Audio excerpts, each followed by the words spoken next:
As the most powerful country in the world, America has every reason to be proud of the world around it. They own the fourth largest country in the world, the third largest population in the world, the largest economy in the world, the strongest military in the world. In general, we see a country that from the outside looks like it has almost no weaknesses, but the truth is unfortunately not like that, especially in the matter of transportation and infrastructure design. America is often made a fool of by Europeans or even Chinese or Japanese people thanks to their ability to reverse evolution. So what is the truth of this story? Let's start with today's topic. When mentioning America, many people will probably immediately think of the land of cars. Indeed, according to statistics, by 2024, there will be 82 cars for every 100 people in the US. That means that a family of 4 will obviously have at least 2 cars, if not 3. When I was young, my friends and I always said that America was great. Everyone had their own car. Going anywhere was great. Driving everywhere. However, when I look back at those thoughts, I really feel lucky that I was not born in a country with cars. But don't worry, I will explain to you in detail the reasons for those difficulties at the end of this video. So keep this in mind.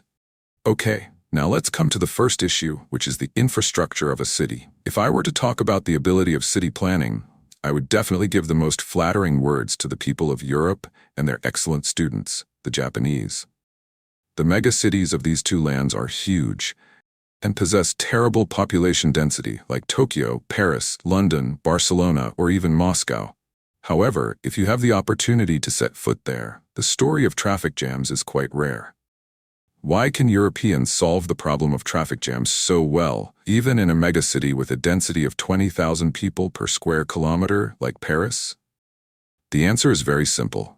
That is, they have had a vision and developed a long-standing public transportation system with the subway as the main force. In the inner city alone, the French have deployed more than 300 metro stations to serve and connect their 16 train lines. You can understand it simply like this.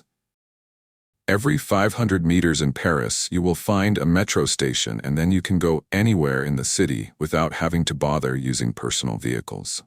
And that is the common story of all major cities in Europe. Of course, depending on the population density and its size, the authorities will build a sufficient number of subways to serve the people and tourists.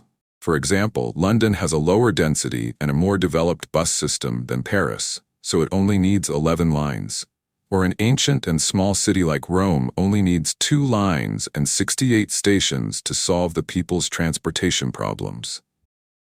I bet that anyone who has ever lived in Europe would agree with me that getting around the underground cities of the old continent is extremely convenient and even good for your health when you mostly walk. However, the experience in the US is a real nightmare. In a huge territory of more than 9 million square kilometers, with 25 major metropolitan areas, the subway system and public transportation in the US is a terrible shame when compared to Europe. Only New York can compare with the cities across the Atlantic with the characteristics of being the first American megacity, at a time when cars were not yet popular and influenced by the British, Germans, and Dutch who settled here in the early period. New York was designed almost like a European city. In this concrete jungle, it owns the second largest subway system in the world, with 25 lines stretching over 1,000 kilometers of underground and elevated railways, along with nearly 500 large and small chicken houses. Every day, this system serves about 5.4 million trips during 24 hours of operation without stopping, and with a fare of $2.9 USD that has not changed for decades. New York subway has become a cultural feature for the residents of this giant city. However, alas, as soon as you arrive in a city designed and developed by Americans, the first thing that catches your eye is the chronic traffic jams, and moving by foot is almost impossible. That is the headache of the City of Angels, Los Angeles. Each driver here spends up to 155 hours stuck in traffic jams each year, while the figure in Paris is 70 hours each year. It is no wonder that Los Angeles has been crowned the king of traffic jams #1 in the world for 20 years. No other city can compare. Even though they know this, Americans and their government can do nothing to change this story. Americans rely on cars for everything from daily commutes to long road trips to picking up their kids from school. Of the more than 4 million miles of roads in the United States, 70% of people drive to work while only 3.5% use public transportation. The common reason given is that Americans love cars and the freedom of the open road. However, according to history and research from many universities in the United States, the dominance of the automobile is not the result of personal preferences or the free market. Instead, it is largely due to policies influenced by interest groups. That is why cities like Detroit and Chicago, once connected by many subway lines, have now disappeared without a trace. Chicago has only one train line running from the suburbs to the city center. This is actually a series of events organized by the auto industry, which is behind the scenes pulling the strings of the ruling political parties. During the period from 1920 to 1950, a group of auto companies such as General Motors and Ford, in conjunction with oil companies such as Standard Oil and Firestone, bought up a series of streetcar companies in cities such as Los Angeles, Detroit, and Chicago. Then they took down the rails and replaced them with diesel buses made by General Motors, which were inefficient and dependent on fossil fuels. Since then, Americans have felt that public transportation options have become less effective, so they have rushed to buy private cars at preferential prices. The group also made a move to strangle the federal railroads. In 1956, after millions of dollars in lobbying, the group successfully got the government to pass the Federal Transportation Act of 1956. Once it was passed, the government built more than 40,000 miles of auto highways, and also opened up corridors on both sides for projects inspired by the oil and gas industries. Not only that, these roads also cut through the city and directly destroyed the interstate and intracity rail systems. And from then on, the American railroads were only barely surviving, a shadow of their 19th century glory days. With the railroads dead, the American auto and oil interests began their years of unbridled wealth, accompanied by the destruction of previous achievements, in order to build an America as far apart as possible, all with the aim of maximizing profits for their bottomless pockets. American cities are constantly being divided into many pieces with extremely strict parking requirements. For example, if you are preparing to build an apartment complex or a commercial center, you must determine that you must buy a plot of land to build a parking lot with a minimum capacity of 2/3 of the building's capacity. Suburbs, however, are even more perverse. If I were to briefly describe American suburbs, I would probably jump to the conclusion that they are ideal locations for horror films. Some may say I'm being opinionated, but in my experience, Asian suburbs are somewhat similar to those in Europe.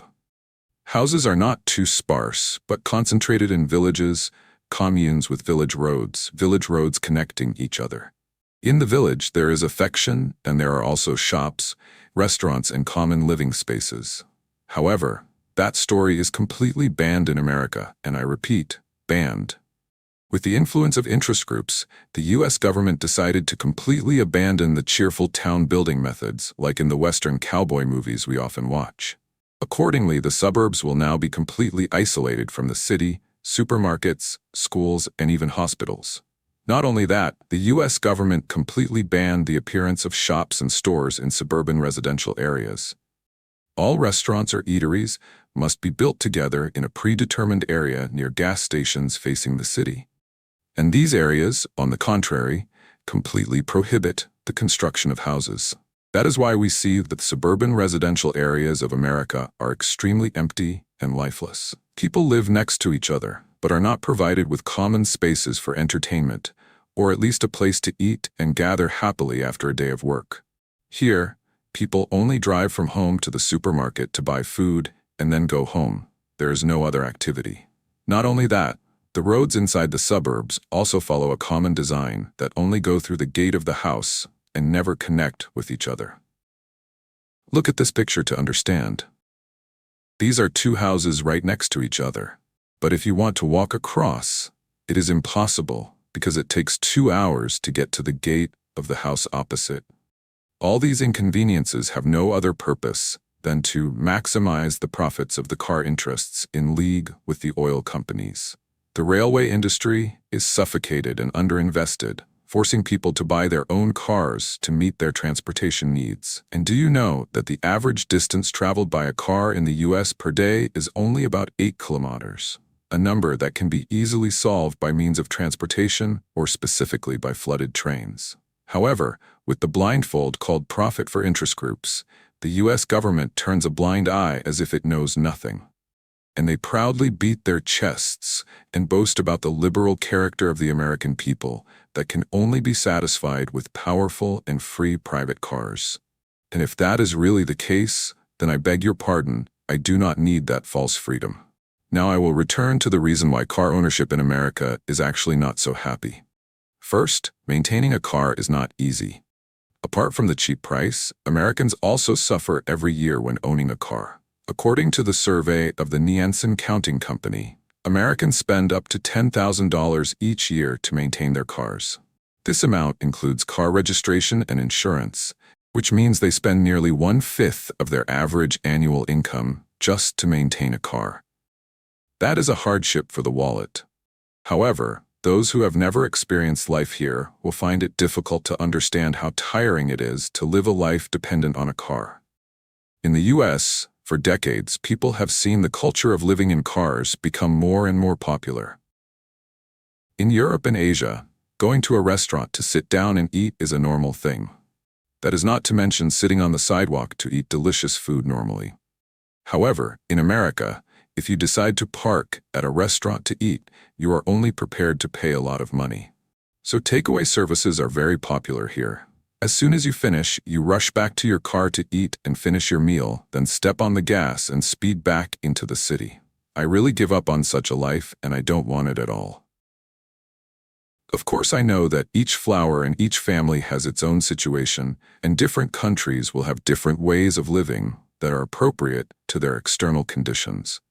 However, it is not a coincidence that Europeans always criticize and say that Americans are evolving backwards and don't know how to enjoy their own lives. So what do you think about this idea? Leave your thoughts in the comments. Now, goodbye, and see you again.